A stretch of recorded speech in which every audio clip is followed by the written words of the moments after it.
Deus sempre nos surpreende em todas as coisas. E uma das surpresas de Deus é tomar em suas mãos pessoas tão simples para uma grande obra. Deus envergonha, muitas vezes, os sábios por meio das coisas simples e desprezíveis. Assim é a história do homem chamado John Egoan.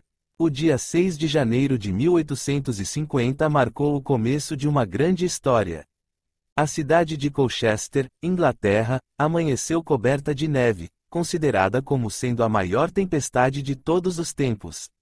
Havia muita dificuldade de locomoção na cidade e na região. Foi muito difícil os crentes se deslocarem para o culto naquele dia. John Egoan era um homem simples, diácono da pequena igreja de Colchester. Ele titubeou entre o ir e o não ir ao culto naquela manhã. Além do frio, quase ninguém iria ao culto.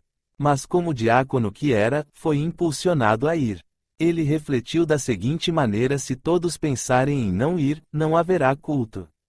Vestiu seu casaco e foi à pequena e antiga igreja metodista primitiva, da qual era membro. Ao chegar lá, constatou que havia apenas 12 pessoas para o culto. Imaginemos a coragem desses 12 membros da igreja. Além de ser tão pequeno o grupo, ainda havia um sério problema: não havia pregador para o pequeno grupo de fiéis. Egoan estava com a roupa toda ensopada de neve. Aquele pequeno grupo foi aconselhado a retornar para suas casas pelo fato de não haver alguém para pregar, e porque estava muito frio. Egoan discordou, pois muitos vieram de longe para o culto, e deveria, portanto, ter culto sim. Pediram então para ele realizar o culto. Ele contava apenas 26 anos de idade, e nunca havia pregado. Não havia tido qualquer treinamento para ministrar culto, e muito menos para pregar.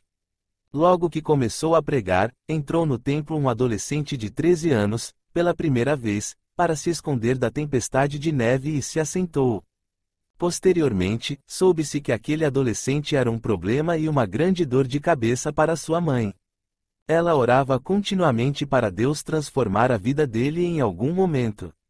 O texto que Egoan escolheu foi o de Isaías 45, 22, a fim de pregar seu sermão de improviso: olhai para mim e sede salvos, vós, todos os termos da terra, porque eu sou Deus, e não há outro. Ao pronunciar algumas palavras ele gaguejava, tremia e ficou repetindo o texto várias vezes. Seu sermão durou apenas 10 minutos. Falou pouca coisa, mas, para finalizar, olhou para aquele adolescente e o fitou, sentindo o desejo de se dirigir diretamente a ele. Ele disse: jovem, você parece muito infeliz, e você sempre será infeliz na vida e infeliz na morte, se você não der ouvidos a este texto. Mas se você der ouvidos, neste momento, você será salvo. Qual o nome daquele adolescente? Nada menos do que Charles Haddon Spurgeon. Posteriormente, ele deu o seguinte testemunho: eu olhei e ali mesmo a nuvem de meu coração foi erguida, as trevas se dissiparam e, naquele momento, eu vi o sol. Retornou para sua casa e contou para sua mãe o que acontecera e disse-lhe que queria ser batizado de imediato. Spurgeon foi batizado em 3 de maio de 1850, pregando seu primeiro sermão em 1851.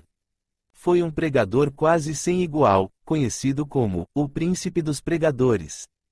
Com 20 anos de idade foi convidado para pastorear a New Park Street Chapel, em Londres. A igreja ficava apinhada de gente para ouvi-lo. Ficou tão cheia que já não cabia mais o povo que queria ouvi-lo. Dentro em breve construíram o chamado Tabernáculo Metropolitano, o maior templo de Londres, e em março de 1861 a igreja dele se mudou para lá. No local cabiam 5.000 pessoas assentadas. Ele pregava 2 vezes aos domingos, com o templo lotado. Ficava cheio também nos cultos durante a semana. Plantou mais de 50 igrejas, construiu 2 orfanatos, uma escola teológica para treinar pregadores, escreveu mais de 140 livros, um deles foi a exposição de Salmos em 7 volumes. Pregou por 31 anos no Tabernáculo Metropolitano, até seu falecimento em 1892. Alguém uma vez disse: talvez Deus não te chamou para ser um Spurgeon, mas para ser um John Egoan. Se você gostou, se inscreva em nosso canal.